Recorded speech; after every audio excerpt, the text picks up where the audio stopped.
মাত্র কয়েক মিনিটের মধ্যে ধ্বংস হয়ে যেতে পারে যুক্তরাষ্ট্রের সবচেয়ে শক্তিশালী সামরিক ঘাঁটি।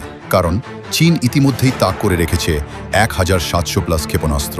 প্রশ্ন হচ্ছে, এটা কি শুধু শক্তি প্রদর্শন, নাকি শুরু হতে যাচ্ছে ইতিহাসের সবচেয়ে বড় যুদ্ধ? বর্তমান বিশ্বের সবচেয়ে বড় উত্তেজনার জায়গা হলো সাউথ চায়না সি এবং তাইওয়ান অঞ্চল। চীন বহু বছর ধরেই দাবি করে তাইওয়ান তাদেরই অংশ। অন্যদিকে ইউনাইটেড স্টেটস সরাসরি না বললেও তাইওয়ানকে সামরিকভাবে সাপোর্ট দিচ্ছে। আর এখান থেকেই শুরু হয়েছে ভয়ঙ্কর সংঘর্ষের আশঙ্কা। বিশেষজ্ঞদের মতে চীনের কাছে রয়েছে হাজার হাজার ব্যালিস্টিক ও ক্রুজ মিসাইল, যার মধ্যে প্রায় 1700+ মিসাইল সরাসরি টার্গেট করা আছে আমেরিকার ঘাঁটি ও মিত্রদের উপর। এই মিসাইলগুলো এমনভাবে ডিজাইন করা, কয়েক মিনিটের মধ্যেই আঘাত হানতে পারে। অনেক ক্ষেত্রে এগুলো আটকানো প্রায় অসম্ভব। ভাবুন একবার, একসাথে শত শত মিসাইল ছোড়া হলে কি হবে।